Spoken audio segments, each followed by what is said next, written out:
Let's bow our heads for prayer. Father, we thank you, Lord, for your blessings. We thank you for the word that you continue to reveal to us and for the many blessings we continue to receive as we study your word. We are really thrilled by the book of Revelation. It is revealing so much of your overall plan for our lives. And I pray, Lord, that as we study, we will understand that you have a glorious plan in the face of challenges by universal force and cosmic forces in terms of devil, but yet still you are still in charge and you have an overall plan for our lives. Can it be with us as members within the community of God on this earth as we attempt to live for you and be drawn closer to you? Be with us during our periods of pain and emotion and sorrow. We pray for the families of those who have lost loved ones, dear Lord, that they be comforted and you continue to bless them and guide them. And guide us all, O Lord, as we continue to allow your Spirit to speak to our hearts, that we'll be responsive to the promptings of the Holy Spirit teaching us, is our prayer in Jesus' most holy name. Amen. Okay, so again, welcome everyone, and let's see if we can conclude Revelation chapter 13 today. We've been on this one for a while. I think this is our third session at part 3. And let's see if we can conclude that today. I want to remind you, if you will, as to the layout we're using. I won't go through the outline of the book of Revelation. I think we have looked at that already. And you know that we are in the middle section that covers chapters 11 to 14, more 12 to 14, verses chapter 11, verse 19 up to 14. And this is a section that bridges the historical half of Revelation with the eschatological half of Revelation, which is just a nice word to say end time events. All right. So the sections of Revelation from 15 on to 22 that speak to end time events until Christ comes, and more end time events that are very pertinent to our time as opposed to the time of John himself, but more to us living in today's 21st century. These chapters 12 to 14, act as a bridge, if you will, to get us to that point. So we have covered a lot around the historical half, and now we are heading towards end time events. And to bridge us, to carry us over, if you will, to that, we are using chapters 12 to 13. And in particular, we are focused on chapter 13, all right? So we'll want to start there today and use that as our main point of focus. Let me also remind you that we are not separate in our view of Daniel. And I will want to pick that up specifically today because that's important as we understand where we are with Revelation chapter 13. So in Revelation chapter 13, we are encountering, if you will, primarily 2 beasts. I know we talk about 3 beasts, but really we are talking about 2 entities. One is a beast that emerges out of the sea. It is out of a stormy sea, so it is out of a place where there are people and social interactions and wars, which is characteristic of the way prophecy represents a place with plenty people and where there are issues with the people and there are fights and struggles, etc. We understand that this beast, the one in the middle here that looks like a leopard, but has the feet of a bear and the head of a lion, etc., and it has 10 heads as the one we encountered in Daniel, is very similar to the animals encountered in Daniel chapter 7, but they are in reverse order. So in Daniel chapter 7, we went from a lion to a bear, a lopsided bear representing Media Persia. The lion represented Babylon, of course, Daniel's nation at the time when Daniel was in existence, contemporary to his time. And then we went to a leopard with 4 heads, and we said represented the Greek Empire, and the 4 heads represented the 4 generals who succeeded Alexander the Great after his very premature death at age 32. And then we came to a 4th beast that defied all description. It really couldn't fit into the normal description and categories of animals in the animal kingdom. And so it was seen as a formidable beast. By the way, it also had feet and claws of iron, etc. And that one had 10 heads as well. And we also talked about a head with 10 horns, sorry. And then we talked about three horns giving way to a little horn that grew up, and it was out of the same beast. And we basically said that that fourth beast represented the same kingdom, but in the two phases of its existence. And for that, we were very clear that that represented Rome in its civil incarnation in the first instance, and then its religious political incarnation, which became its second instance. The normal, and I'll come to that, the normal approach we have taken thus far is to make the assumption that, and it's almost implied very, very skillfully in a way that we don't even realize that we are making the assumption, but I want to bring it to your attention today. We seem to be making the assumption that the Roman Empire came to an end in 1798. And we assume that two halves, if two representations of the Roman Empire, a civil representation and then a religious political representation, all of that came to an end in the French Revolution and the captain of the Pope in 1798, and we assume that the Roman Empire came to an end. However, Revelation chapter 13 is clearly telling us that the Roman Empire continues until Christ comes. And I want to talk about that today because it is evoking something from Daniel chapter 2. And I will want to go back to that in a little bit. And then we also encountered another beast, which we said came out of the land and whose first appearance seemed to be lamb-like, in that it represented two horns that represented civil liberty and religious liberty, which we said, of course, is America, the United States of America, which came out, if you will, not succeeding another nation that was before it, but came out, if you will, of a very sparsely populated land area in terms of North America. And basically a nation emerged that basically placed at this very the very presence of the nation and the start of the nation, captured in its independence documents, etc. Civil liberty, freedom for people to do as they wish and to be able to live their lives. And then religious liberty, freedom to worship who you wish and all being equal in the eyes of God, etc. Right? And so we talked about that, but we are saying that while that nation looks lamb-like, almost Christ-like, because that's what they use the word lamb-like means, it invokes Christ's character. And one could argue that America is a place that certainly facilitates freedom of religion, which is Christ-like in its demeanor. What we then encountered is that the chapter quickly tells us that that nation speaks as a dragon. So you may argue with me that we have not yet seen America speak like a dragon, but if you talk to Asian Americans today, if you talk to Black Americans who have just experienced, African Americans who have just experienced the Georgia laws that have been passed just this week, limiting voting rights. And if you go back into the centuries and talk about the Jim Crow years and the civil rights movement and other things that have occurred in the history, and even the way the indigenous Indians were treated, one could very well argue that it is not uncommon for America to use her constitutional power, which is how a nation speaks, to limit the freedoms of the people who they wish to subject to limited freedoms. All right. So while the nation overtly says civil liberty and religious liberty, we are well aware that there have been a lot of instances where we have seen a very duplicitous nature of America, where on one hand, they seem to be talking freedoms, but in their actions and the way they have operated, they have subjected their own people and people within the continental America to limited freedoms, to points where they are basically subjected to prejudicial laws, etc. And so we begin to appreciate that there is a potential in this nation to become dragon-like. But the whole idea of it becoming dragon-like seems to suggest that what Revelation 13 is saying to us, I'm giving you all the summaries, that when we move to the slides, we move a little bit quicker. What this Revelation 13 is saying to us is that this dragon nation will not only impose restrictions on people, but will act in concert with the first beast.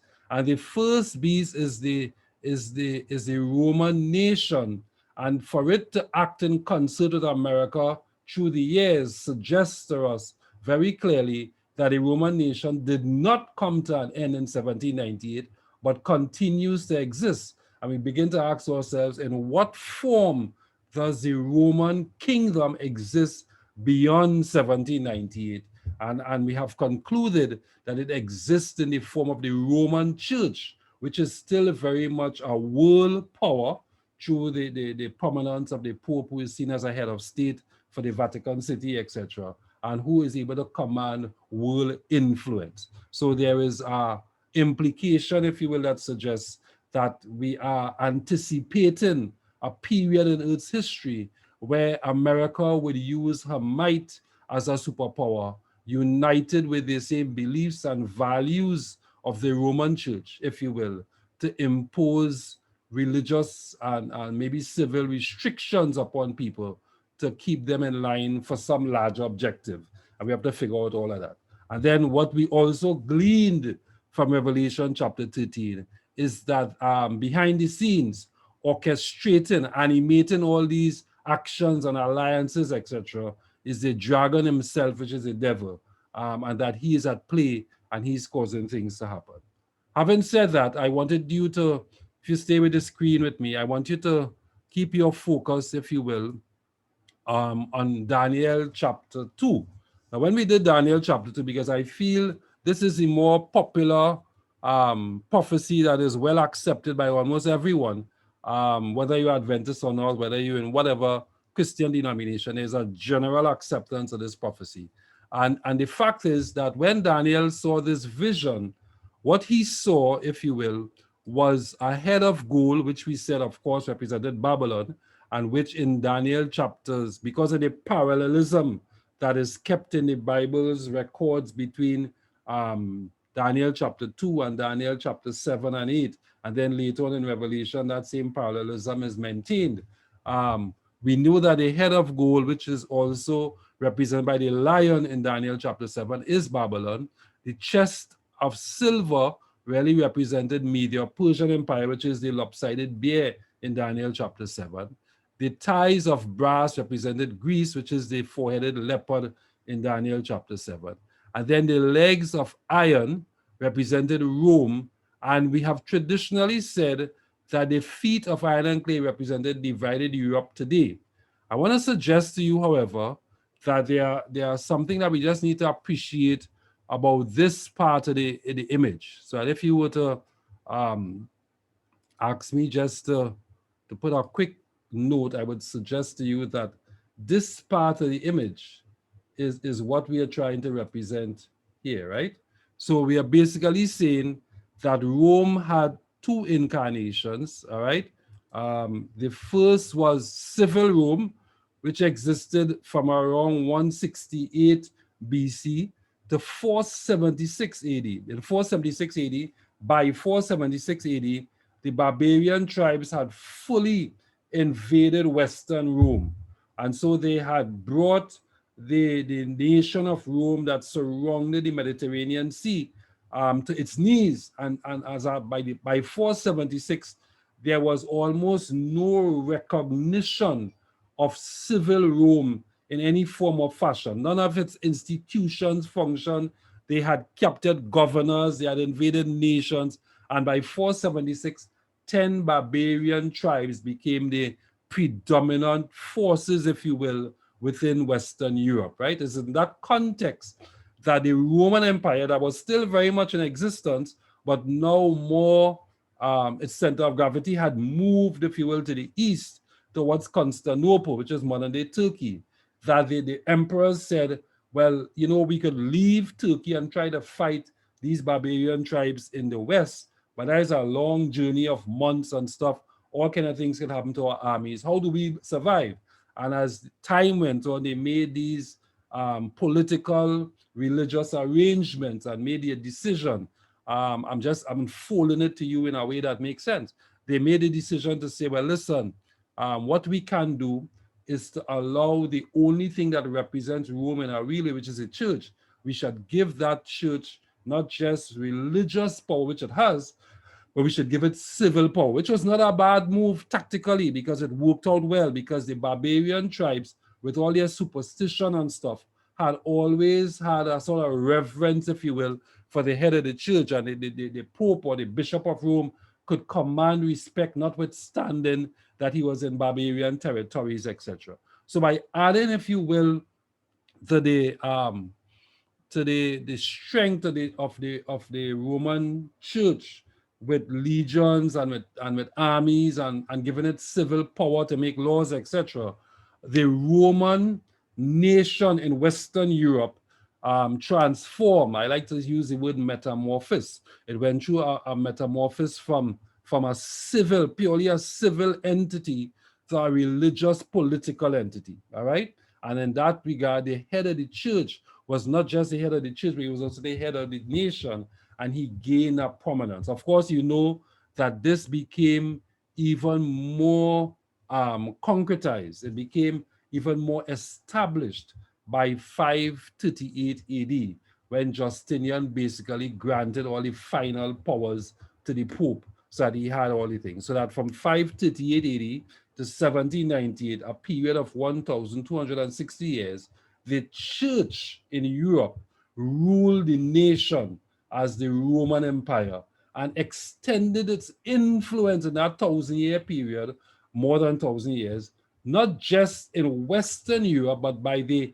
end of the 1,000-year period, by the 1700s, the dominance of the religious leadership as a civil authority and a world influence had extended towards part of the Middle East and to the Eastern empires of Rome, etc. And the church became the dominant effect, to the extent that when the French Revolution came and they were now pushing by the writings of Voltaire and others that there should be no God, and they were pushing the Enlightenment, and they were pushing evolution, and they were pushing democracy and no monarchies, etc.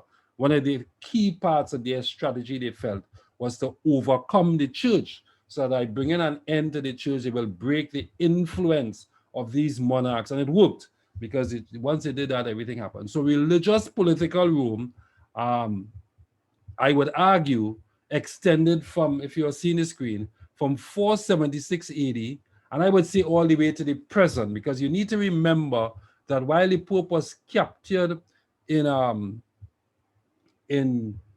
1798 and he died in the dungeon and the prison, the reality is that the Church of Rome never came to an end or became extinct. As a matter of fact, you and I well know, I discussed that in the previous sessions, that by 1929, Mussolini, on the verge and then leading up to World War II, Mussolini from Italy had granted to the church a parcel of land called Vatican City. And the head of the church was not only recognized as the head of the church, but also as a head of state, because Vatican City gained its independence within the Republic of Italy. So even though Italy has its government, etc., Vatican City, a very small acreage within the nation, it's not like if two islands like Trinidad and Tobago, within the nation, had its own authority, and the head of that nation, called Vatican City, is the Pope, the head of the church. All right. So that certainly recognized that the church had become very prominent. And then over the years, we have seen the prominence of people like John Paul and others, and now Francis, who have certainly become world figures and who have become very prominent, which suggests to us that the Roman church did not die. It would have been wounded, which is the word that we are encountering in Revelation chapter 13. But it soon resurrected from its wound. Its wound was healed, and it continued to deliver its influence and its power. So it is that religious political rule that I am asserting to you today exists even now. So that even though we may be talking about 476, I'm saying notwithstanding the deadly wound in 1798, the Roman kingdom, the Roman nation continues to be in force and in place up to today. Now, it's interesting to note that that is consistent with the way Daniel envisaged it, because if you understand that the legs of iron represented the Roman nation when it was in its civil form, one of the things you begin to appreciate that this this mix of iron and clay is but a variant of the same iron kingdom, just that it is now mixed in clay. And we argue that this mixing of iron and clay is a representation of church and state coming together and working together and becoming part and parcel and very much intertwined together and reflecting a whole new entity. And you begin to appreciate that the feet of iron and clay exist until the time of when the stone would hit the image and fill the whole earth. So the implication of that, which is something we tend to overlook when we look at Daniel chapter 2, is that way back in Daniel chapter 2, we were being told that the Roman kingdom would go through some sort of metamorphosis and become a different kind of kingdom. It is not only a civil kingdom, but will be mixed, if you will, with some religious influence, strong religious influence, and that mix of religious, that compound now, made up of religious and civil authority, will continue until the end of time. And so you and I, who live in a very liberal period, and you say, but the church doesn't influence national politics and geopolitics, and that is clearly not going to happen. I tell you, hold on. Let's wait and see how things play out to the end of time, because I want to have a lot of faith in this prediction that came up for us in Daniel chapter 2 that suggests that that combination of church and state will continue, if you will, until the end of time. All right. And that is something that we need to pay attention to. So what then happened, of course, was that the stone came out of nowhere. It hit the earth. They hit the image at the bottom, and we had the everlasting kingdom of Christ established. Right. So that was the prophecy of Daniel 2. I thought I should keep that in your consciousness, because as we go forward, I want you to recognize that there is a clear connection, a clear continuity, if you will, between Daniel chapter 2, which is a well-known prophecy, and what we are studying now. So what we are studying now is the beast from the sea. We talked about the beast from the earth, and we are very much focused now on the image of the beast and the mark of the beast, which is where we are as we head towards the end of time. Don't get caught up with this word beast. It is really representing a metaphorical representation of a kingdom or a nation. So when we say the image of the beast, we are asking, what is the image of the nation? Or what is the representation of the nation? All right. So let's get into some specific areas. I won't go back into all of this. We did all this already. So I want to really get into reviewing the chapter, the verses, as we started last week, and seeing if we can quickly finish that for now, right? So don't worry, I'm bringing up the verses so you can remember them. In Revelation chapter 13, verse 12, we are told, and he exercised, this was talking about the land beast, and he exercised all the power of the first beast before him, and caused the earth and them which dwell therein. Let me just make sure my pointer is there. And them which dwell therein to worship the first beast whose deadly wound was healed. Now, by now you could interpret this, but let's take it together, right? So it says, and he exercised all the power of the first beast before. Let's just take that part alone. I told you that when it uses that and, that conjunction to start that verse, it is really making a connection to the verse before. The verse before is the one that says that the land beast had the look of a lamb with two horns, but it spoke like a dragon. So in saying and here, the writer of Revelation is John, is giving us a connection. He is explaining what he means when he says the land beast as a nation spoke as a dragon. So he's explaining that. Everybody okay with that? So he, meaning the land beast, so this is the subject of this sentence right now, right? He, this pronoun is referring to the land beast, which is the second nation, the one that comes up out of the earth, and which we have already done our detective deductions, and we have said, given the description, the timing, etc., this is clearly referring to the United States of America, which is today a very prominent nation. So clearly prophecy predicted the rise of America, but it also gave us a very ominous warning that America will have a very important and critical role to play in the end time events leading up to Christ's second coming. And unfortunately, they would not be good participation. It would be participation on behalf of a nation that went before, which is the Roman nation that is still existing, and more so animated and orchestrated by the dragon. So that is a little bit of sobering realization, because obviously nobody wants to think about America in a bad light. You want to think about them in a good way. But if you've been living on the earth for the last few years, you have already recognized that a lot of different things can happen in America. And it is maybe not the glory and the nice place we thought it was. There are issues that are occurring within its governance, all right? And the way it's done, doing this thing. So we've identified the and, we've identified the he, and then we came up with this word exercise it. It says exercise it all the power. What does it really mean by exercise it? And I said to you, it behaves like and with. So basically he's saying that the land beast will behave like and exercise some of the powers of the first beast. Now the first beast had the power to persecute in the Roman 1260 period.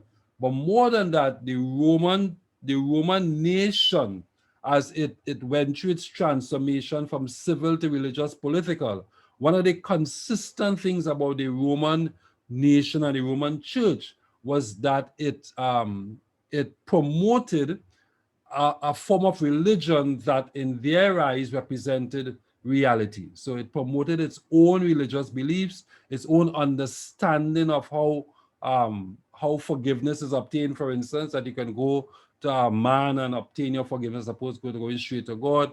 It had its own understanding of life after death.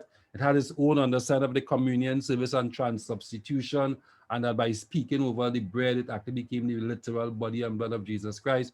It promoted Sunday worship, which was a change that the church had made since Constantine era in the early centuries. All of those religious practices were very much a feature of the Roman nation in those early years, right? In the early centuries.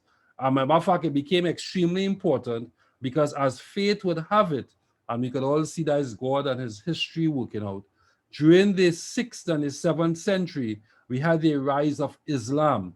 And so the Roman nation not only had to deal with the political, the geopolitics of the nations in the East, Saudi Arabia and others attacking them, but they also had to deal with the spread of their religious beliefs. So as a counter to that, we had the Crusades, and we also had the Inquisition period, where the church basically used the power of the state to impose its Christian views and beliefs upon people and exercise that imposition with the power of the state, which led to persecution, death, and all that kind of thing. So all that was taking place with the first beast that allowed it to keep some of its belief systems in place. So the question is, how will the land beast, who is it now the one being referred to here in Revelation 13:12, how does he behave in that manner, and what power is he going to exercise exactly, right? So the first beast, of course, was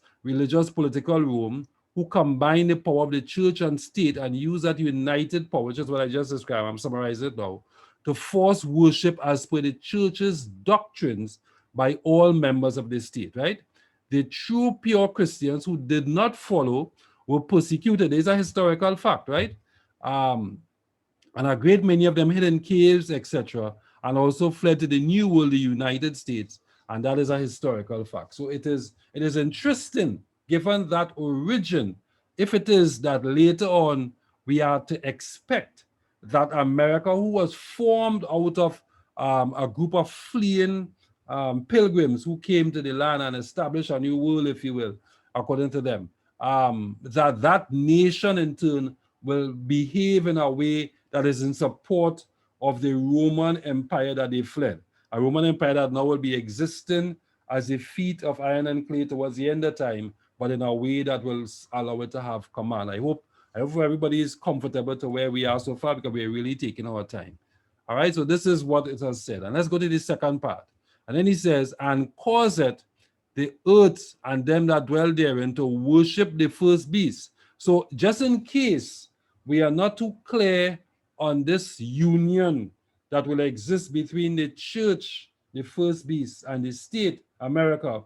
What this verse is telling us is that the union is geared towards worship. There's very clear understanding about that, right? It's about worshiping not God, but worshiping the first beast whose deadly wound was now healed.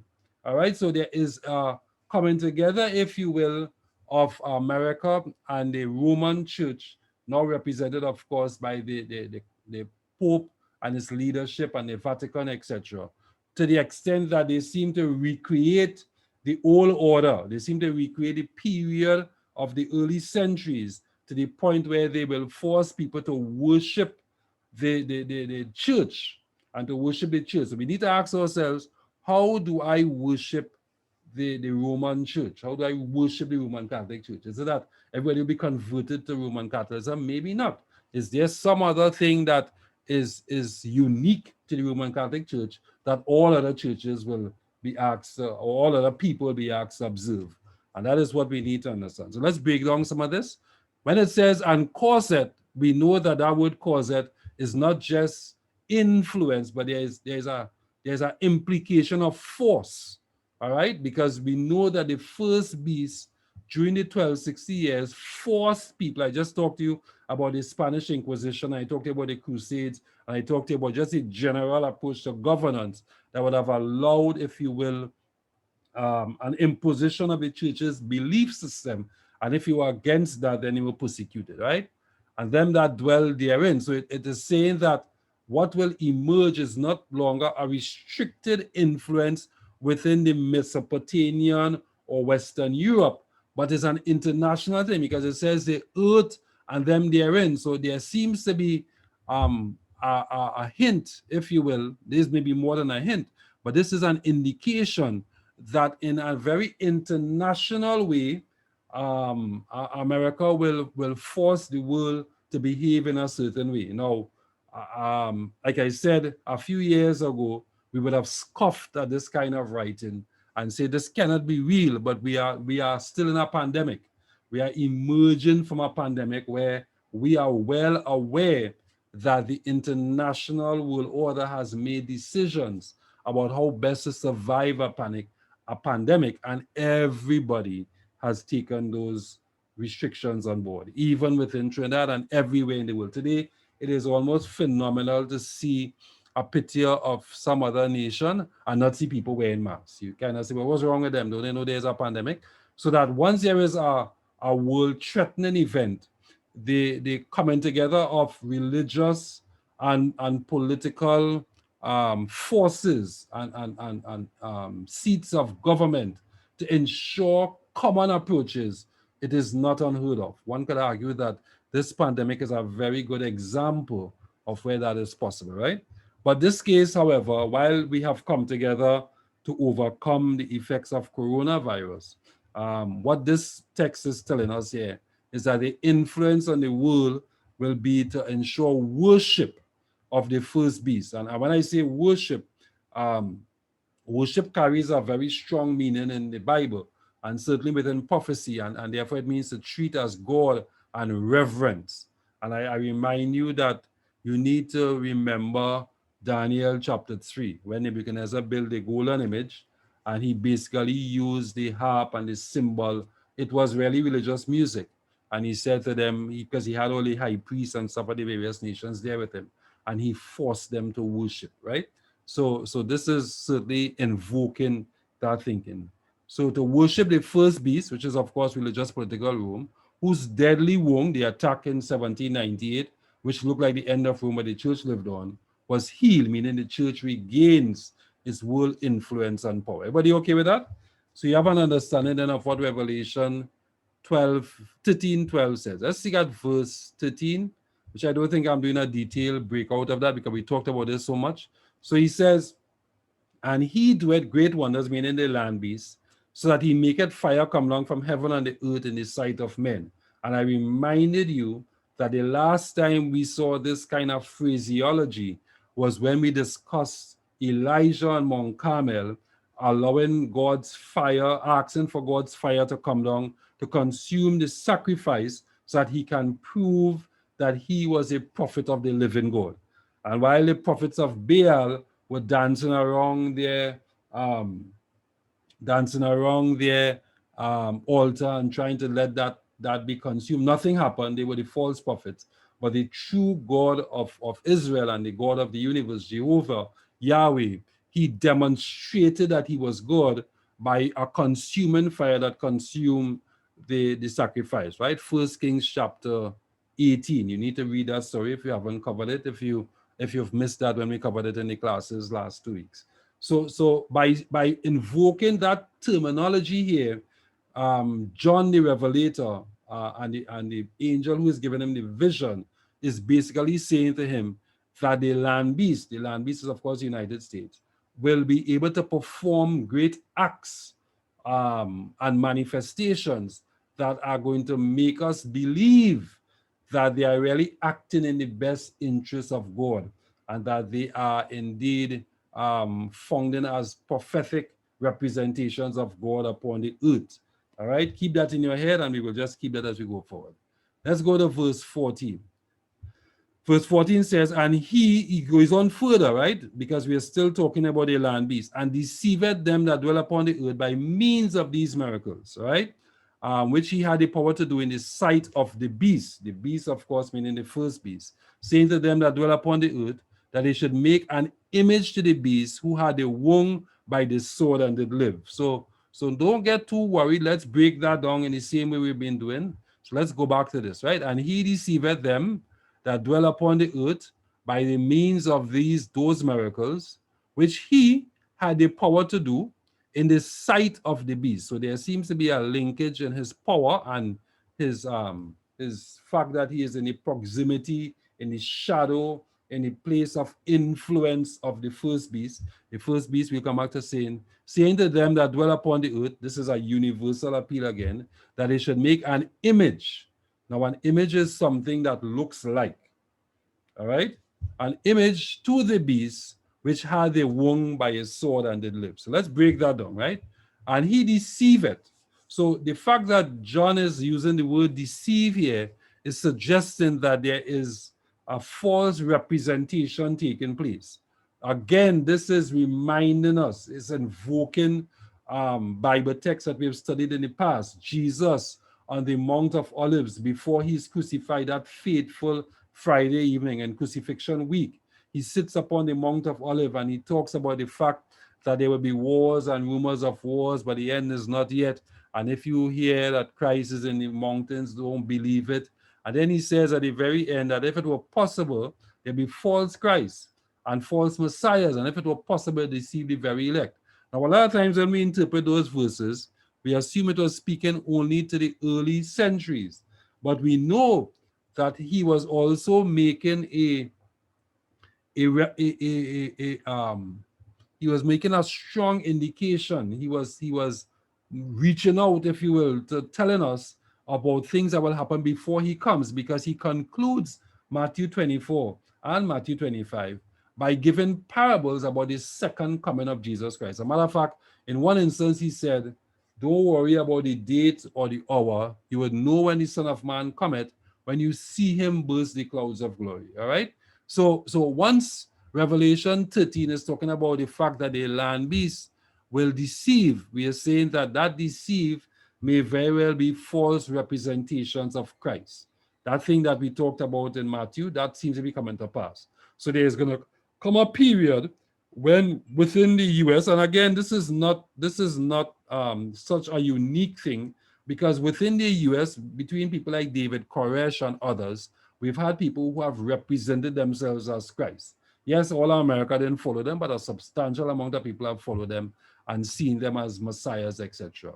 So who is to say that later on they may not emerge somebody who has the overall support and belief system by the entire nation that they are representations of Christ upon the earth, right? To them that dwell upon the earth, again, an international presence, and by means of these miracles, whatever manifestations that are coming out of the United States or whoever is the person, which he, the land beast, had power to do. So the person who is doing this is the nation. All right. I'm not talking about a president or anything like that. I'm just saying that a nation, and the nation normally speaks through its constitution and its laws, etc. Had the power to do in the sight of the first beast. Now, when you read this word in sight of the first beast, you can take that to mean in the shadow, but there's a more present tense meaning to that, which means that it is happening within the very oversight of the first beast. So this is another um, evocation, if you will. This is another realization that the Roman Empire does not come to an end in 1798, but continues, and that under its oversight, with its blessing, with its guidance, with its influence, the land beast, America, would be carrying out certain manifestations, certain miraculous events that will deceive the world into thinking that they are representing Christ and Christianity in its purest sense. But we need to be very careful about that because it is not happening. It is because they use the word deceptions. We are clear that this is a deception. Same to them that dwell upon the earth. Again, some sort of international. So there's everybody. There's not South America. There's the whole world seeing this as something as important, that they should make an image. So it seems to be suggesting that the land-based nation, America, who speaks through her constitution and her laws and her Congress and her Senate. And up to this week, we saw her Congress and her Senate passing laws in Georgia, for instance, that well, and certainly within that state's legislature, they were able to pass laws that would some or the other limit voting in the future and that kind of thing, and cutting out things that occur at various times, etc. It's important to know that what this text is saying to us is that at some point in time, the US, in concert, that is what in sight of the beast means, in concert with the Roman Church, would set up some sort of likeness or system of church and state, similar to what occurred during the Dark Ages period, when the first beast was really in its prominence.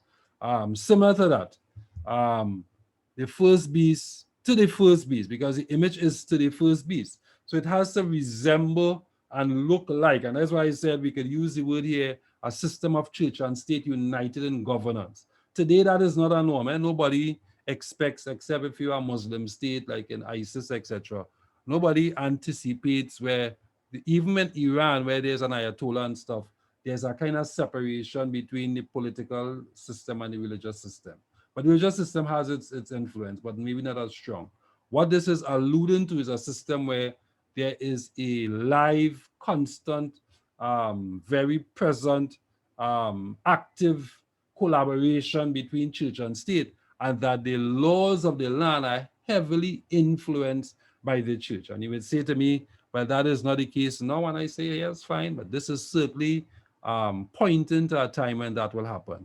Of course, the first beast is no longer the wounded first beast of 1798. It is a beast that is a lot more prominent. It is healed.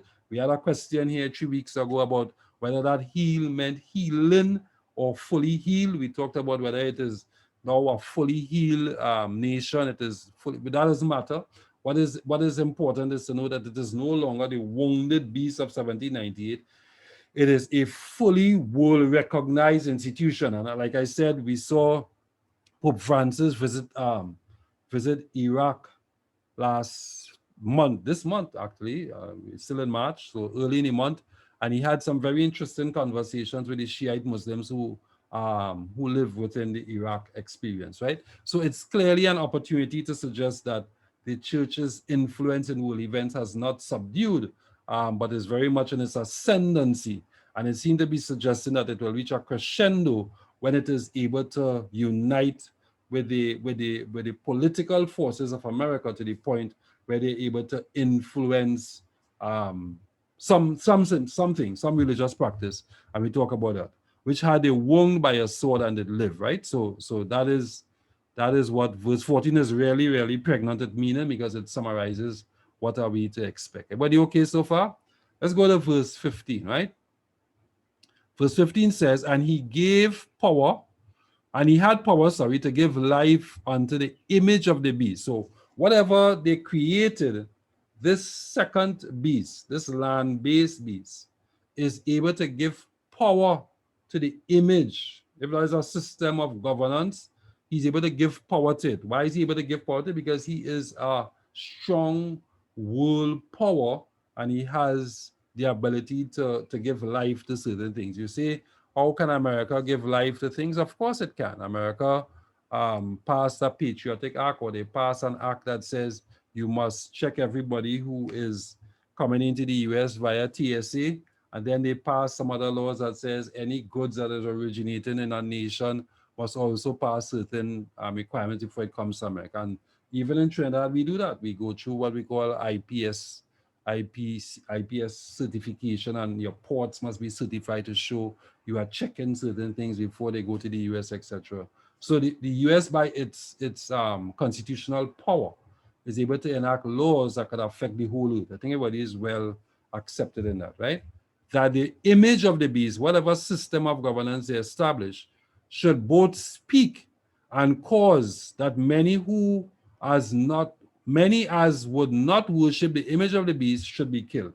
So this is an interesting thing, because it is saying that when they create this system of governance, religion, whatever you want to call it, that is a representation of the first beast, which is representation of the Roman church and the Roman system of management and governance, and that is not observed, that those who do not observe it would be killed. I mean, that is really strong language. So let's break it down. It says, he, the land beast, had the power, the political and the worldly powerly influence to give life, which is, I hate to recall Genesis, because in Genesis we remember that God made man out of the dust of the ground, and he was basically a lifeless form, and that by breathing into him, he became alive, and man have his own ability to walk and to do stuff, etc. Right? So in saying this, what it is saying here is that the land beast is almost as if we are granting to the land beast some very supreme powers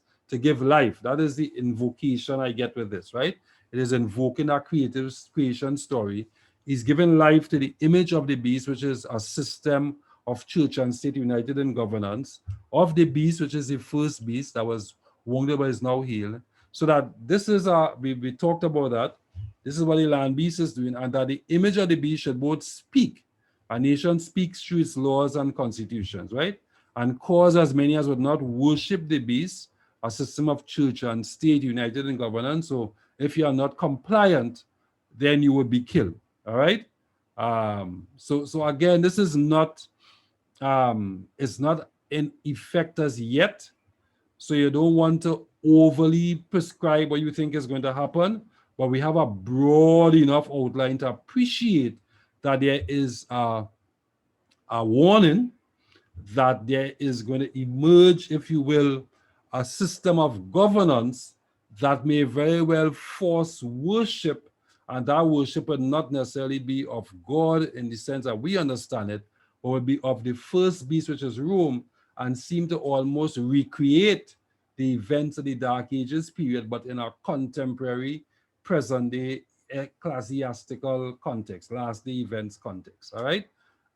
Again, I remind you of Daniel chapter 3 and the golden image. I remind you of Daniel in the lion's den. It was the government who put Daniel in the lion's den. It was a king who wanted people to worship him, who was moved by hubris.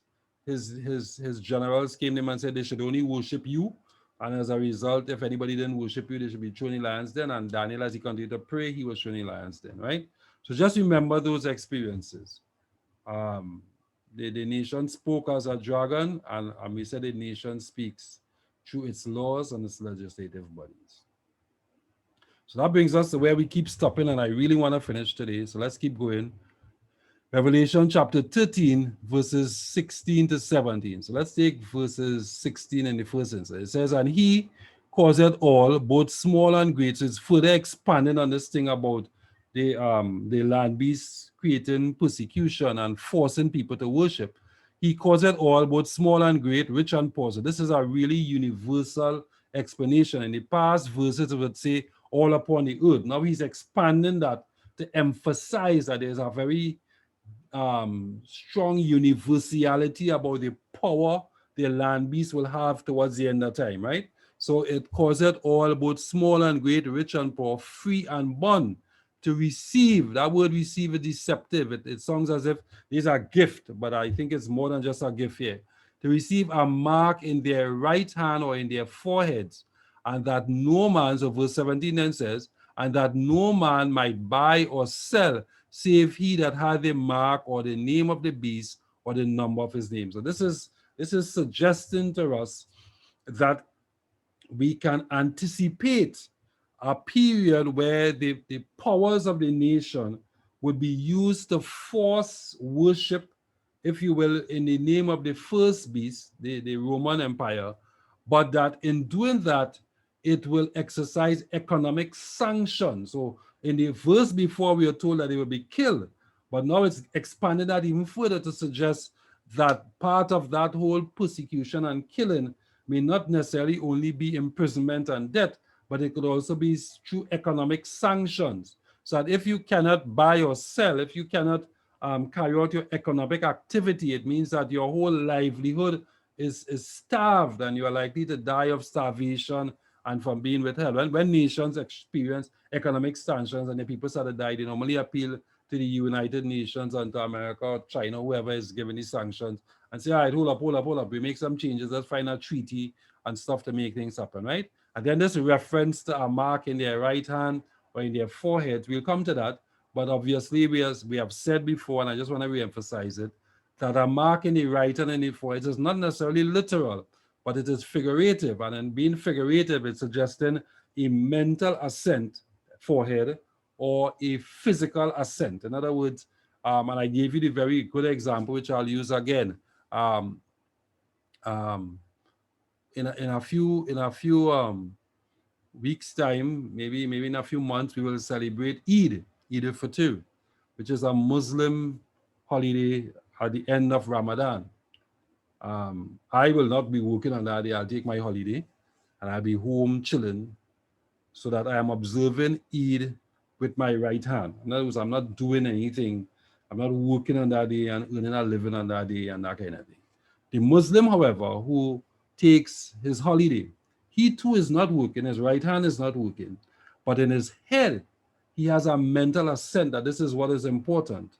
And he does this. Similarly, next week, when we go into Easter, a number of non-Christians will observe the Easter weekend holiday, because in their right hand, they are not working, they're going to the beach, they're having time off with their families. Hopefully with pandemic, they stay home and they don't go outside congregating, etc. But for the Christians who go to the church and they carry out the services, or they do the march up the hills with the cross, and they go through the enactment of Christ on the cross, and they have this celebratory communion on the Sunday when Christ resurrects, when it recognizes Christ's resurrection. That is observing that celebration in their foreheads, because mentally they have agreed and they have accepted that this is a form of worship that they need to do, right? The non-Christians who are at home are also following, but in their right hand. You begin to appreciate it, that the right hand is more around physical activity and compliance in terms of physical activity, but not necessarily mental compliance. While in the forehead, it is the seat of wisdom. It is suggesting that there's an agreement that this is really important, and this is what they do. So it is suggesting then that a land beast will create, if you will, through its laws, a system of worship to the first beast that some people will observe because they really believe that it is the right thing to do, and some people will observe because it's just what the law is. You just do it. I don't like to be fingerprinted when I travel to the US. I find that to be really, really an invasion of my privacy. But as I get to the US and I know I have to travel, I do it. I follow it my right hand, but my forehead is not in favor of it. Is that okay? There's always going to be a dichotomy, if you will, between what Stalin in his song about Dorothy says, my heart saying yes, but my hand saying yes, but my head saying no. He kind of says there's a difference. They want him to sing Wine and Jam Calypso, but he find that man suffering outside it. So he say, wait, Dorothy, wait. That's one of my favorite calypsos. I don't like I believe I love a calypso, but I like that one because it is such a powerful message about the dichotomy between what you are asked to do physically versus what you are asked to do mentally. And he made the point that as long as people suffering, Dorothy had a wait. He can't sing wine and jam calypso when people taking strain under social conditions. Similarly, there's a dichotomy and a unity that where you have people align within their head and their hands, and you're okay. So if you noted that when the coronavirus came and the government appealed to us, and I know the Prime Minister has a press conference on this, I'm not too sure what he's saying. But when the government appealed to us, they first said, look, we are not going to put a state of emergency. We're just going to ask you to obey because this is the right thing to do and it saves lives. And we went ahead with that for a few weeks, and then they came back and they said, all right, some of you are doing it really good, forehead, but some of you are not. Some of you are still not wearing the mask, so we're going to pass some laws. And after a while, it was a law that says you see the police walking into establishments and say, by 10 o'clock, you need to close and go home. You see them walking into churches and into places and say you must be socially distant and only 10 persons must assemble together.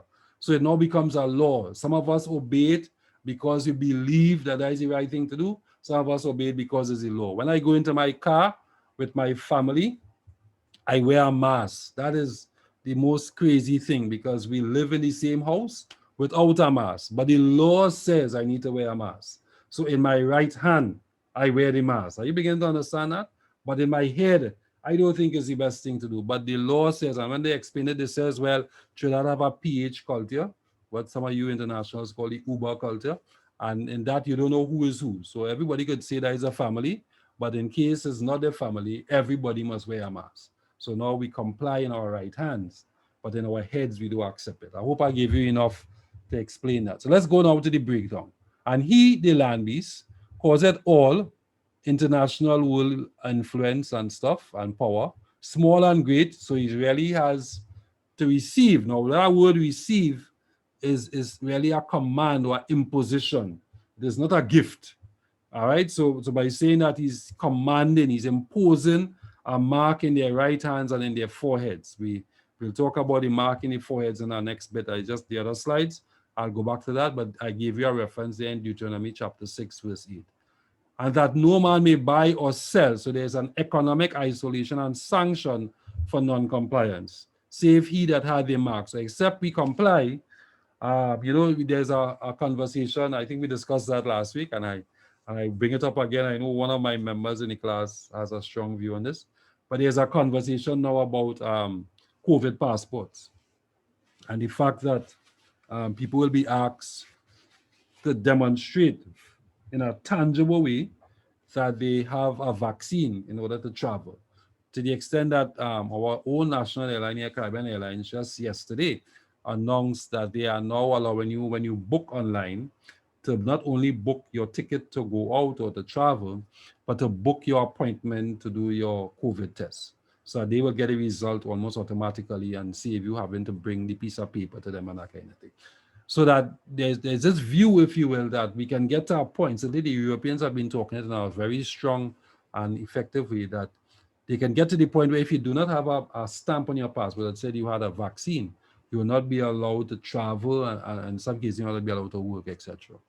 I want to suggest when we finish this context here today that is not the mark of the beast, but it is certainly a reflection about the potential for something like that to happen, because it is showing us that with the right motivation and with the right will, certainly the world can impose restrictions on our civil liberties where necessary for the greater good as established in somebody's perspective. So let's talk a little bit about sealing. When we were doing Revelation chapter 7, we had used that word sealing, right? We had talked about it in Revelation chapter 7. It says, I saw another angel from ascending from the east, having a seal of the living God, and he cried a loud voice to the four angels to whom he had given to hurt the earth and the sea, saying, hurt not the earth, neither the sea, nor the trees, till we have sealed the servants of God in their forehead. So if this beast is making reference to a seal, a mark in our foreheads, note that the Bible, Jesus, has already been talking about a sealing of the servants of God in their forehead. So clearly, this deception that will come later is almost a kind of antithesis, a kind of image reflection, a false deception of what God is doing. God is trying to seal us in our foreheads, right?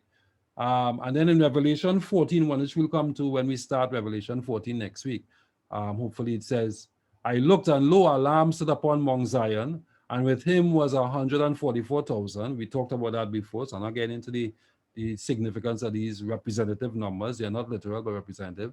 Having his father's name, meaning God, written in their foreheads. So we talk about the name, right? And then look at what Paul says in 2 Timothy chapter 2, verse 19, an almost innocuous text, but one that stands out. And here Paul is making a series of arguments to young Timothy about how he needs to study the word of God to show himself approved, etc. Then he says almost, it looks casual until you realize how important this text is. He says, nevertheless, the foundation of God standeth sure. And then he almost goes on to explain what is the foundation of God. Having the seal, that is the word he used, the Lord knoweth them that are his. In other words, when we accept God, God knows we are his. All right? And let everyone that nameth the name of Christ depart from iniquity.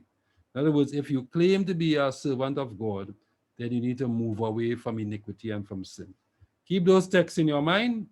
Revelation 14:1, 2 Timothy 2:19, and Daniel and Revelation 7:2 and 3, right? Keep these texts in your mind.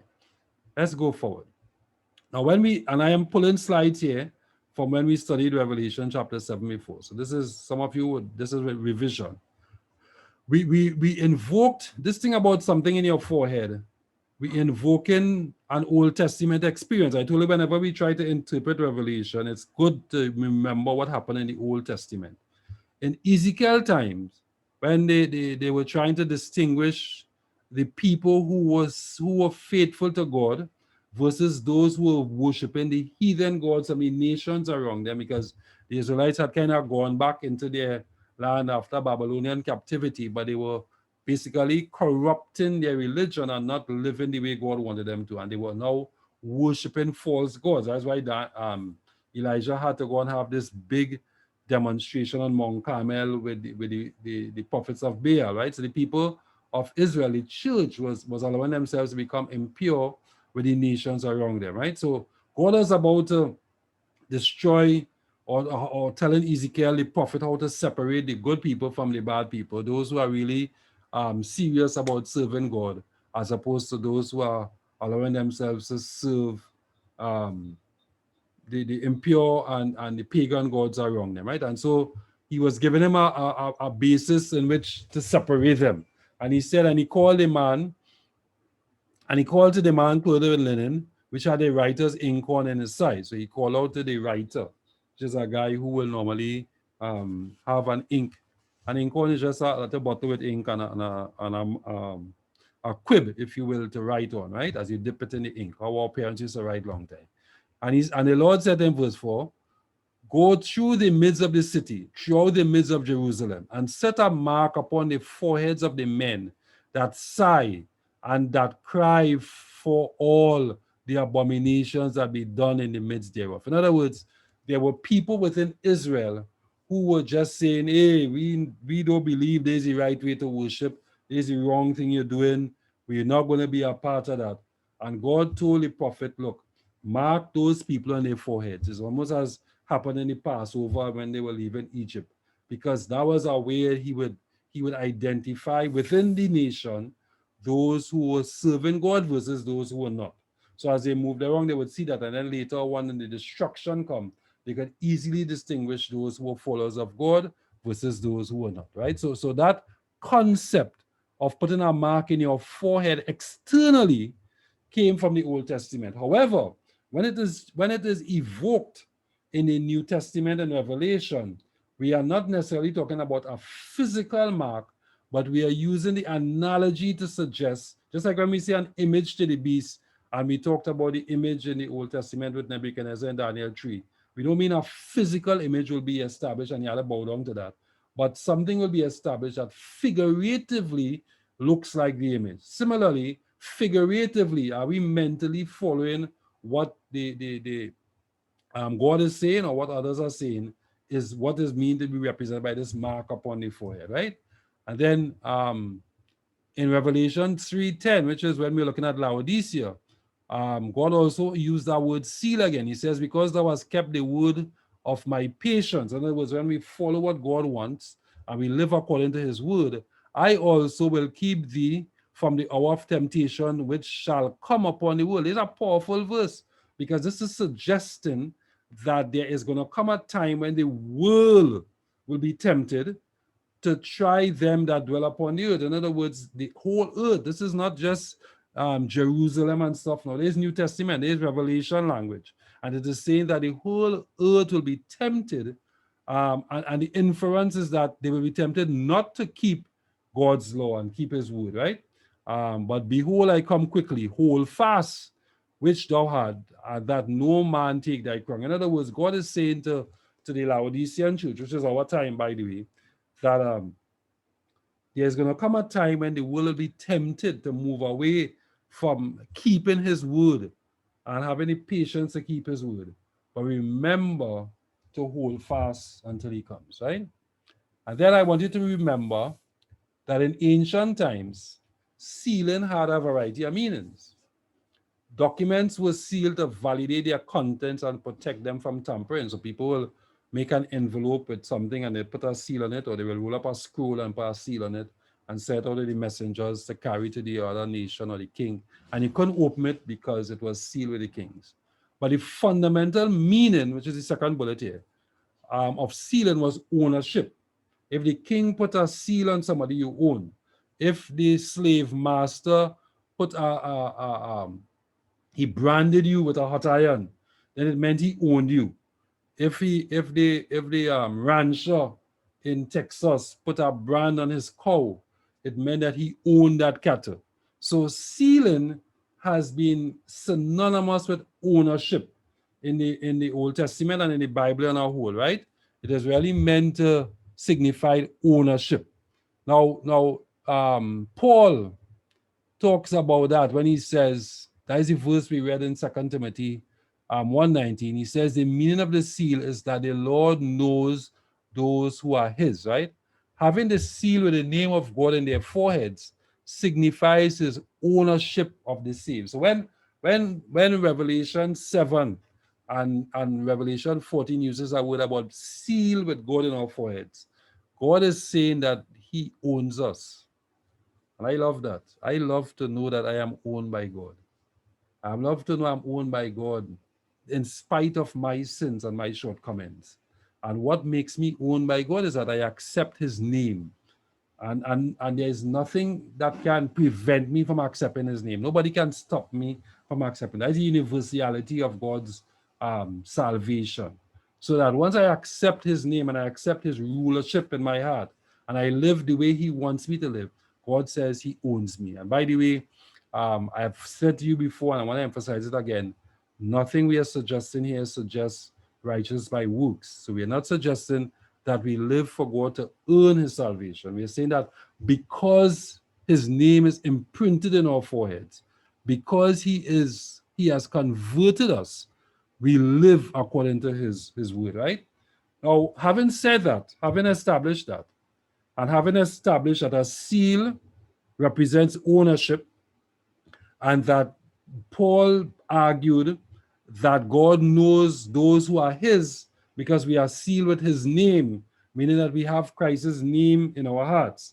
Remember, Paul is the man who said, I live, yet not I, but Christ lives within me. In other words, while in my physical body, I am named Fitzroy, in my spiritual body, I am named Jesus Christ because Christ lives within me. That is the ideal we are striving to achieve. Is that okay? Now notice what Jesus says in Ezekiel. I say Jesus because in my head, Jesus and God are synonymous, right?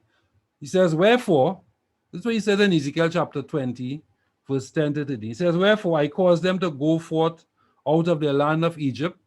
He's talking about how he saved Israel out of Egypt and brought them into the wilderness. And I gave them my statutes and showed them my judgments, which if a man do, he shall even live in them, right? Then he says, moreover also, I gave them my Sabbaths. When was his Sabbath given?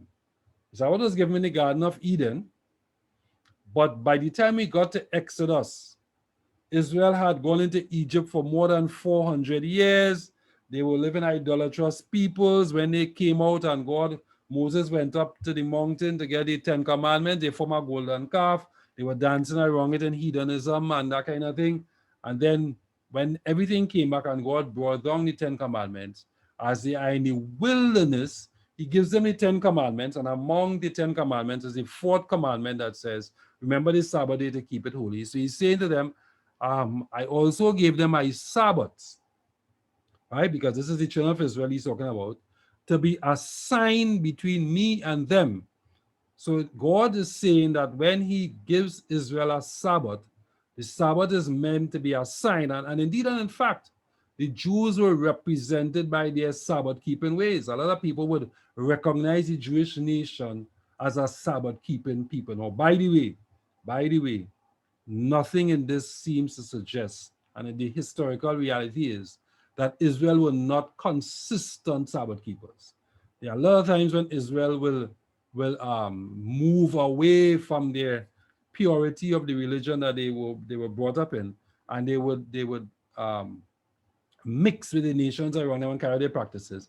And a lot of times when God calls them back, this is one of those occasions actually, when he calls them back, he has to remind them not only that they shouldn't have gods of stone and wood and stuff, and they shouldn't build altars to gods they don't know and all that kind of thing, but he had to remind them of their Sabbaths, because a lot of time they would have given up Sabbath worship and just did what they want, right? So he's saying to them that the Sabbath was really important because it is a sign between me and them, that they might know I am the Lord that sanctify them, right?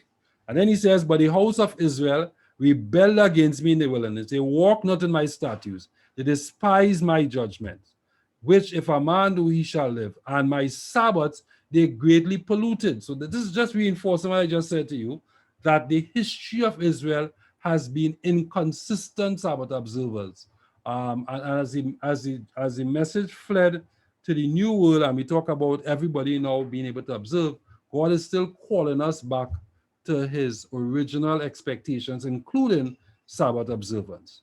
In that same chapter, he goes on to say, I am the Lord your God. Walk in my statutes, keep my judgments, and do them, and hallow my Sabbaths, and they shall be a sign between me and you, that you may know that I am your Lord thy God. So twice in the very same chapter, God reinforces that his Sabbath is a sign of his ownership. I remember I said to you that a seal is more than just a mark, but a seal was a sign of ownership. So the seal of the living God here appears to be the same as a father's name in Revelation 14:1. This is Melvin Maxwell saying that now. But the seal of God and his name are placed on people's foreheads. In other words, God is imposing his character in us, right? God's name is a term used to represent his character. The meaning seems to be that Christ seals his end time people by developing in each of them a beautiful reproduction of his own lovely character. You cannot hope to keep the Sabbath as a way to earn salvation, but rather keeping the Sabbath is a reflection of God's character within us. And as a result, we follow his commandment. Not just keeping the Sabbath, not killing, not thieving, not being adulterous, etc. All that is part of not having other gods before God, etc. All that is God's character being reflected in us, right? And as a result of having God's character, we are basically representing that we are owned by God, right? And then look what Ellen White says in her book, Selected Messages. She said, talking about the sealing of God's servant, but all who follow the Lamb in heaven, because there was a view in Revelation 7 that we're seeing a great multitude in heaven, right? It says, would have first followed him upon the earth in trustful, loving, willing obedience. Followed him not fretfully and capriciously. You know what capriciously means? It means by whim. I get this morning and say, yeah, it's right. I'm gonna serve God today, and then tomorrow you don't, right? So there's a there's a kind of, well, let the book say what it says, but it says, but confidently, truthfully, as a flock follows the shepherd. There's a consistency about a flock of sheep following the shepherd. And then the last thing I want to bring into your context, because I had into our context to explain the mark of the beast, is to remember the Sabbath day to keep it holy. 6 days shall thou labor, days what is 7. The fourth commandment reads, and then it says, for in 6 days the Lord made heaven and earth, the sea, and all that him that in them, and rested on the 7th day. Wherefore the Lord blessed the Sabbath day and hallowed it. So the Sabbath is really an invocation of God's creatorship and the fact that He is the one in charge. So when I observe Sabbath, I'm not doing it to earn any ranks and pips with God, but rather I am. Let's hold on a bit there. Right. So rather I am doing it because I am owned by God, and part of my ownership, overt reflection of His ownership is my keeping of His Sabbath and all His commandments, right? So let's talk about this mark of the beast thing, right? Because that is what it is referring to. It seems to be suggesting that all classes of society are commanded to receive the mark of the beast. So it is almost, that is what the verses are suggesting to us when we read them a while ago. To receive the mark means to belong, because the word mark is synonymous, is a synonym for the word seal in the biblical context. So he uses the word mark, but if you go back to the etymology of that word mark as used in the New Testament in Revelation, it is the same root word that is used to represent seal in the Old Testament. So mark and seal synonymous, right? That is a little bit of linguistics, academia we just pass on there, right? So it's the same root word. So it is basically saying that when he says to receive the mark on their foreheads and in their right hands, he's saying to receive the seal. It is not the seal of God, because it's the seal of the beast, which is the nation before the Roman nation. And we get to ask ourselves, what could be a seal of the Roman nation that is so universal in its application that the whole world must follow it, right? Which belongs to the beast and worship it. The mark is thus an antithesis of the seal of God. So while the seal of God must be in the forehead, and that is what is represented in Revelation 14:1, this mark must be something opposite to that, right? Just as the seal identifies who belong to God, so this is some Stanovich in his book, Plain Revelation. I quote I'm pulling here. So the mark of the beast identifies those who belong to and worship the beast. All right? So let's talk about that. We get a little clue there. The mark of the beast then must be the sign of the Roman church authority. All right? So that is what we are heading into as we come to some conclusions. It must be a sign of the Roman church authority. Before we identify that sign, let's remember that we are talking about a symbolic beast, a symbolic image, a symbolic name, a symbolic number, a symbolic seal, and a symbolic mark. So when we talk here, it is not a physical mark upon the forehead or a physical mark in the right hand. It is symbolic of something else, all right? And that is important. When we looked at Daniel chapter 7, we encountered a lion, a bear, a leopard, then a terrible iron-teeth beast with 10 horns, speaking great things. It reigns for 1,260 years. And the last thing we encountered was it seeks to change time and laws. If you compare that to Revelation 13, you realize that we have the same thing, right? We see a lion, a bear, a leopard, a dragon. Then we see 10 horns. We see it speaks blasphemy. We see it, this is all in verses 1 to 10. It reigns for 42 months. And then we come back in our verses that we are in now, which is in verses 16 to 17. And we see that what is represented here is a mark of the beast, right? Or a seal of the beast. There's almost a kind of correlation that is implied here to suggest that the beast's attempt in Revelation and Daniel to change time and laws is synonymous, is identical, if you will, is aligned to the mark of the beast that is force everybody to receive it, right? So let's talk about that. Let me just say to you that the central issue that seems to be emerging is an issue of worship. And who do we worship, right?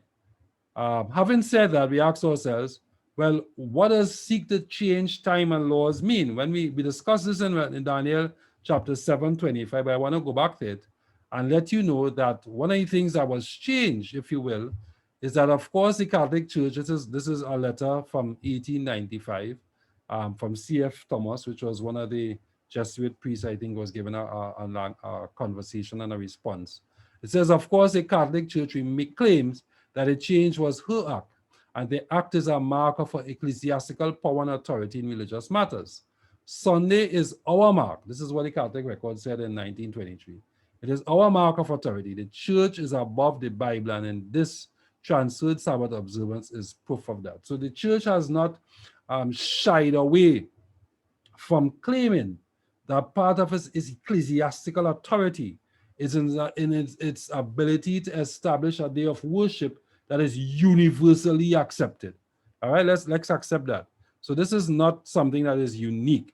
So we begin to have a sense, if you will, that a symbol of ownership by the Roman nation could very well be Sunday observance, because Sunday observance is universal, is well accepted, but it is at odds with Sabbath observance, which was originally in the commandment and originally represented God's creative power.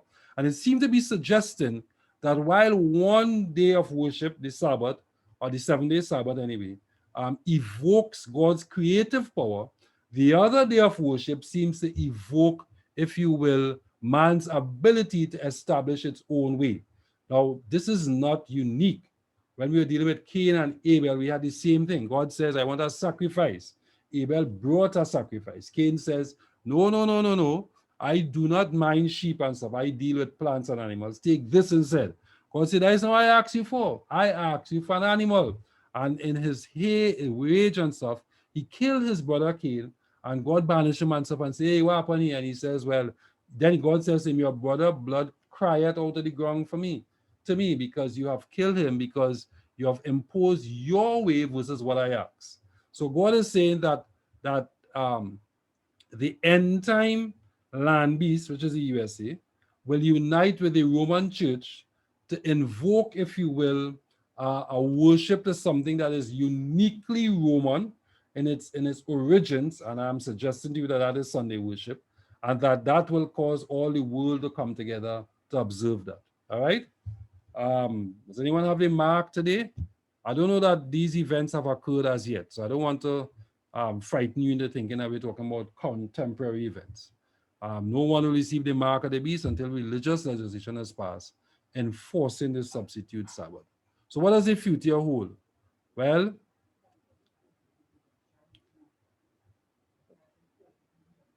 yeah, the Bible predicts a common confederacy of religions attempting to unite church and state. I think that is a big message here, if you will, right?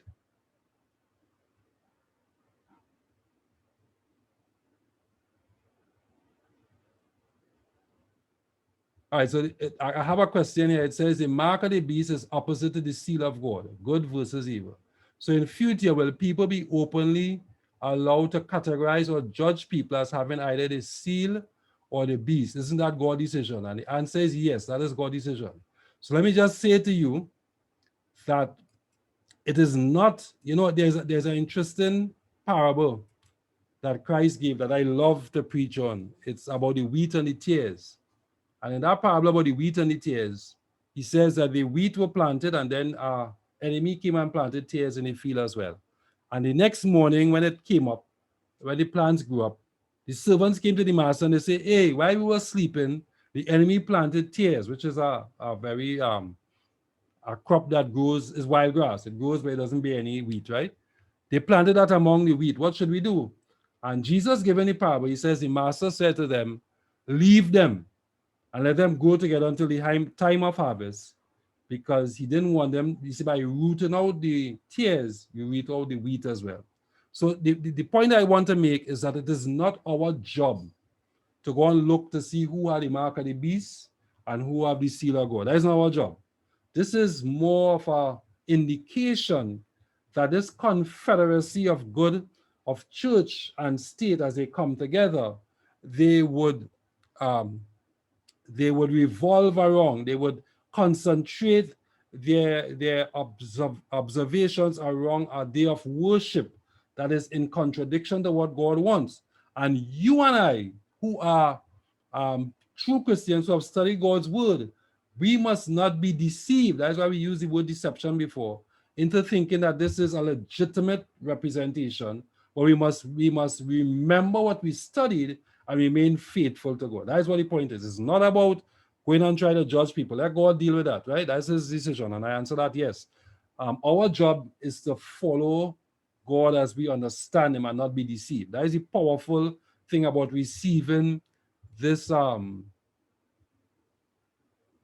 the person is comfortable with that response. Yeah, that's the powerful thing about this prophecy, because the prophecy is God giving us foreknowledge of the deceptions, so that when the deceptions come, you have something to check it against, and say, hey, this don't make sense. This doesn't.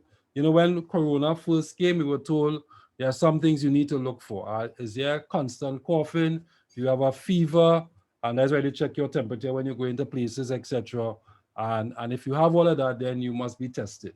So I've seen people who have a dry cough, but they have no fever. Then they don't match it, because you have a four sense already of what is the criteria for corona.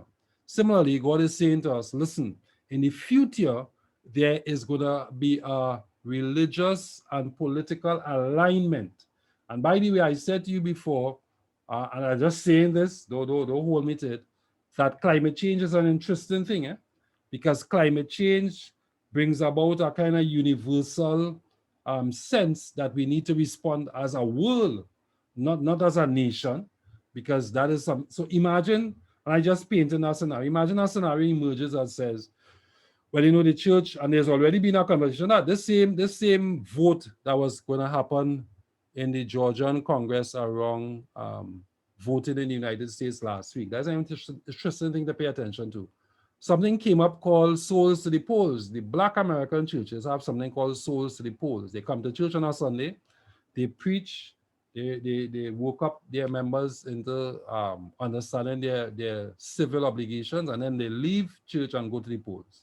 And there was a senator who attempted to stop voting on a Sunday so as to diminish the impact of souls to the polls. Go back and read that this week. There's an interesting thing. I found that very illuminating, because it's suggesting that there's already a propensity within the American constitutional system to put aside a day, if you will, for certain things, if it is in the interest of something else. And that is why we talk about forehead and hands, because they don't have to be a unison of purpose. It just has to be an alignment, that by doing this, it's aligned to whatever else will happen. All right. Let me just close off this. It says, so our freedoms will be challenged. I think that is the fundamental message. You may find that I have not landed on too much specifics, although some of you will argue that by just bringing up Sunday, I've been very specific, but I'm leaving the future to unfold for itself, but giving you enough to appreciate where we are. The last verse we want to deconstruct, I'll take the time to try to finish it. It says, here is wisdom. Let him that understand it, had understanding, count the number of the beast, for it is the number of a man, and his number is 600, 66. So there's the other piece. So far we have appreciated that the image of the beast is a system of governance that will include church and state, that will come up, that will somehow or the other demand of us that we observe a day. I am saying Sunday, that is a mark of the beast, that is a representation of the authority of the Roman Church, which is Sunday worship. And we see how that goes, right?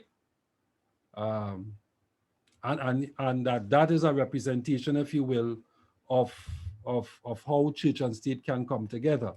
And that I also said to you that when political entities join with the church, it may not necessarily be for the same reason. So the voter suppression activities that are taking place in the US, and thanks to the member of the class who reminded me of that a while ago, the voter suppression that is taking place in the US, it is meant to suppress minorities and to keep them from voting, but it is aligned, if you will, to the church's desire that there be more greater Sunday observance, and people observe Sunday as a day of worship and put aside what they're doing, etc. Because the church then is benefiting. So I want you to appreciate that that is what this whole thing is saying. When we get to Revelation 18, now we introduce the 666, which is the other thing that has created all kind of drama. So I can easily tell you that 666 is not a number that we stamp on nobody here. This is not Omen and Damien and thing from the old days of the movies where you're looking for somebody with 666 on the head, right? I get that out of the way because this is not a literal number, it's a figurative number. Look what it says, right? It says, we go to the slide as we come to a close. It says, then he opened his mouth in blasphemy against God to blaspheme his name, his tabernacle, and those who dwell therein. That is what Revelation 13:6 says about the first beast. It evoked that word blasphemy. Why am I using blasphemy when I'm talking about 666? Let's pay attention as we go forward, right? What is blasphemy? Well, when Jesus' time, the Jews said, this is what John 33 says, the Jews answered him saying, for good work we do not stone you, but for blasphemy, and because you being a man make yourself God. In other words, when Jesus stood in the temple and he forgave people, and they say, but nobody could forgive sins except God. And Jesus says, I could forgive. They say, you make yourself equivalent to God. What madness is that? And then he says, I am a son, the son of God, right? And they said, what madness is that? So in the Jews' eyes, blasphemy was when you equate yourself as being equal to God. Everybody okay with that? That is a given, right? In Second Thessalonians, it says, who opposeth? Paul is talking now about the man of sin, the man of perdition who will come towards the end of time. He says, who opposeth and exalted himself above all that is called God or that is worshipped, so that he sits as God in the temple of God, showing himself that he is God. So Paul is suggesting that in the end time, sometimes we forget Paul has a certain prophetic element in it, but in Thessalonians, Paul prophesied to what is called the Antichrist, the man of sin. And he said that man of sin will emerge, if you will, in a way that exalts himself above God, so that he is worshipped and he sits as God in the temple of God, right? So that is important. The Bible defines blasphemy as assuming any rights or power that belong to God alone. Now, look at some of one of the things that we note about the Roman Church and the Roman Pope in particular is that a lot of the Latin names that are used to describe the Pope, the head of the church, are very, very ambitious titles, are titles, if you will, that attribute to the person in that position almost well, not almost, but it attributes to them very strong godlike quantities and abilities, right? So for instance, in the case of Pope Leo the 13th, the catechism kind of said, we hold upon this earth the place of God Almighty. That's what Pope Leo himself said. That as far as they were concerned, the head of the church represented God upon the earth. And there's a name that they use that is representative of that, right? So the scribes and the Pharisees began to say, who is this who speaketh blasphemies? Who can forgive sin but God alone? Because Jesus was seen as if he was evoking himself above God, but Jesus could do it because he is in truth and in fact the Son of God, right? So there's a world when the Pope uses this name called the Vicar of the Son of God, Vicarius Filii Dei, which is a Latin phrase, which is translated to mean Vicar of the Son of God. It's interesting to note that if you use the alphanumeric Roman representation of numbers and letters, now I've been very cautious about using this, but this one is important because Vicarius Filii Dei is one of the very original names used in the Latin. It's not as common today because we use the English translation, Vicar of the Son of God. But if you use that, those numbers add up to 666. So there is a very strong understanding that the representation of that head of the church in that title is what this number is meant to certify, right? Which is signifying the sea beast being present in the last days in the form of the Roman Catholic Church on its head. However, I want you to appreciate that 666 might be more important. And if you remember, when we did Daniel chapter 3, I told you that the image that Nebuchadnezzar built was 60 cubits high by 6 cubits wide. And I told you then that the Babylonians, that's why I spent so much time on that when we were doing Daniel. The Babylonians believe in a sexagesimal system where they counted all the way up to 60 and then we started after that. We count up to 10 and then we start. But their counting went all the way up to 59, 60, and then they restarted. So it was a sexagesimal system of counting. So that in building the image as per his sexagesimal dimensions, 60 cubits high by 6 cubits wide, Nebuchadnezzar was basically saying that the Babylonian numbering system was going to take precedence and that the golden image represented Babylon to the end of time, which is what he was trying to say. So God is very well invoking that in this last verse by suggesting that the number system of 666, that is why he said it is a number of a man. When you read that in its original Hebrew representation, the definite article "the" is taken out because "the" came after any translation. So if you read it in the original translation, it says it is the representation of the number of man, not the man, of a man, but the, not the, sorry, or a, but man. So if that is the case, what it means then is that he's suggesting to you that while 7, which is God made the world in 7 days, etc., represents his perfection and his creative power, anything around 6 is representing man's representation of their own abilities and the abilities elevated, if you will, to God's status. It's a powerful thing I'm saying. I want to make sure you all understand it, right? In that I'm saying to you that what this verse is really saying to us, I'm going to go back to it quickly. Right? It says, here is wisdom. Let him that had understanding count the number of the beast, for it is a number of, and I said this A drops off in the original translation. So it really would be the number of man, and his number is 600, 6. In other words, 6 is 6 3 times. It's almost 6 cubed. It's kind of saying that this is really man at his best, trying to represent God. And then we also said to you that the Roman church carries titles for its leadership that is blasphemous in nature because it is representative of God upon heaven. That is just a straight academic fact that we are placing in front of us. So that the beast then represents a false religious system, where human authority takes precedence over Christ's authority. This is not unique. In the 1260 period, human authority took precedence over God's authority. Man's tradition took advantage over God's word. The traditional view of the pagans was that there was life after death. The Roman church, the Catholic church, the Christian church then introduced all kind of purgatory and stuff consistent with that had no bearing on God's word. So when Luther pounded his 95 thesis on the wall of the Church of Gutenberg in Germany, that was one of the things he highlighted, that there's no biblical basis for these things. There's substitute law for the commands of God, and then more importantly, there's a counterfeit Sabbath for the true Sabbath. That is what we are seeing emerging in this pit here going forward.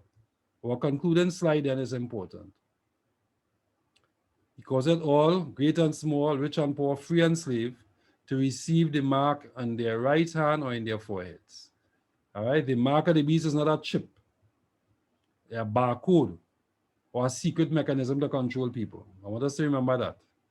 It is a system of governance that is anti-God's way. So in some ways, it's a matter of worship. It is to accept whether God's law or man's law is going to take precedence in how we worship. It is a distinctive emblem that will separate people into 2 groups just before the second coming of Jesus Christ. Because it said that if you did not receive the mark in your hands and in your forehead, you'll be killed, right? So it's a separation. And then later on in the early part of Revelation, in Revelation 13, we are told that it breaks down into 2 groups: those whose names are written in the Lamb Book of Life, versus otherwise, right?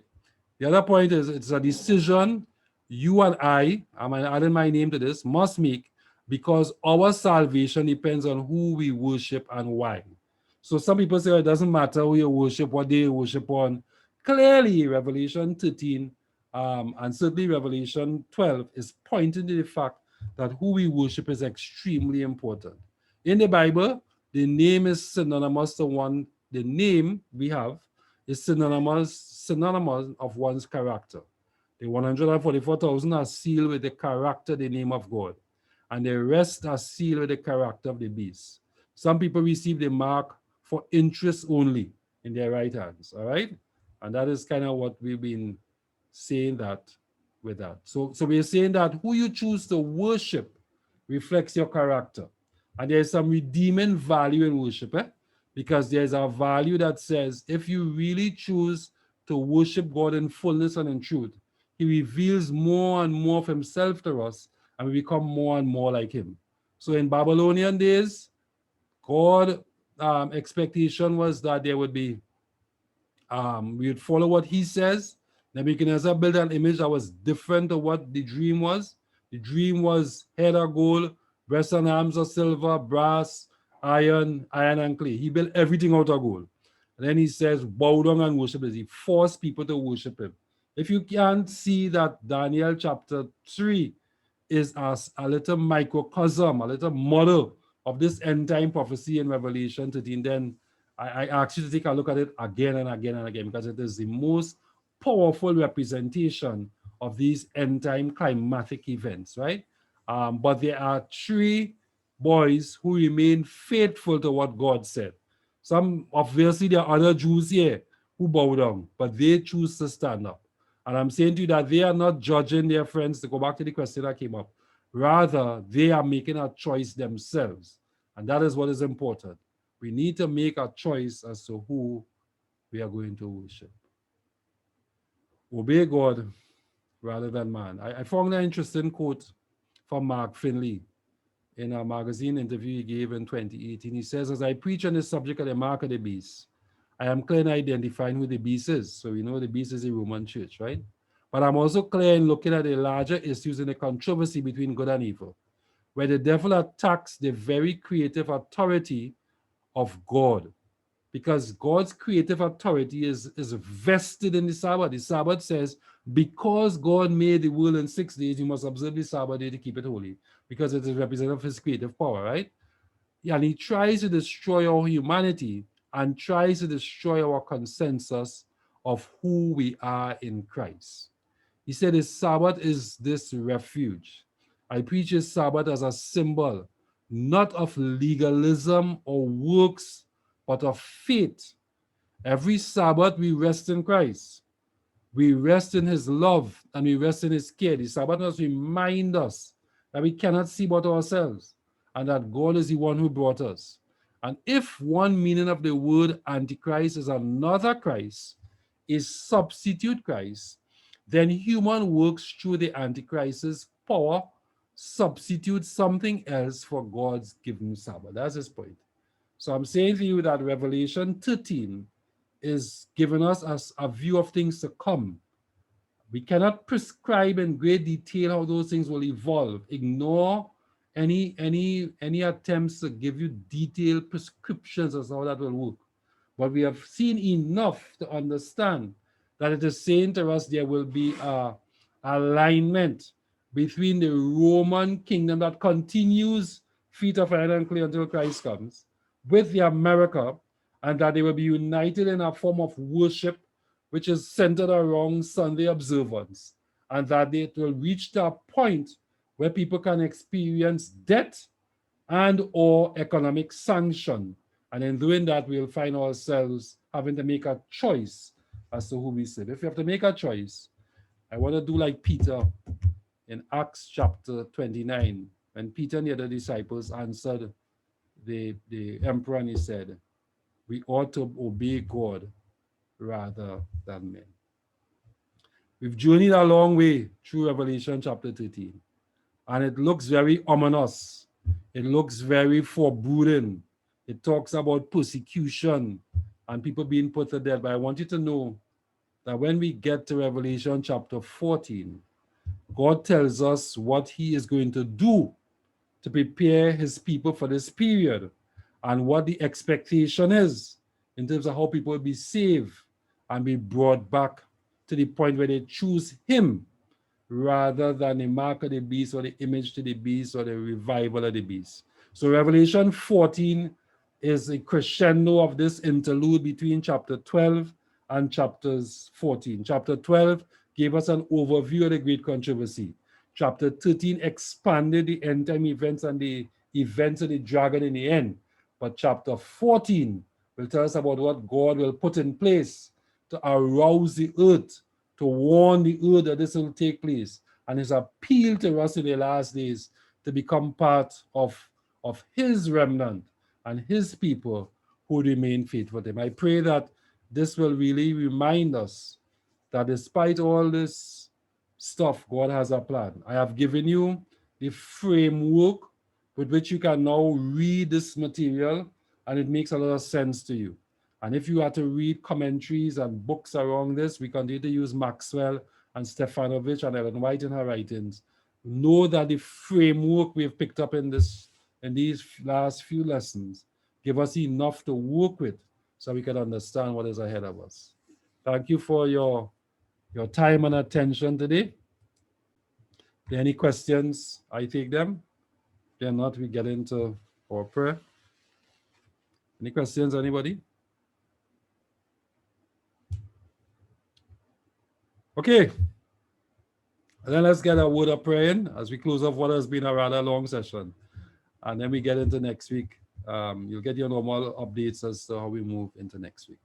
Heavenly Father, we thank you for your blessings. We thank you for all that you've been able to accomplish in our lives. And Lord, while we understand that you have given us a very dire warning here about alliances that will take place on earth before you come, we want to draw strength from the fact that at the end of the day, you will establish your everlasting kingdom. And your kingdom will last forever.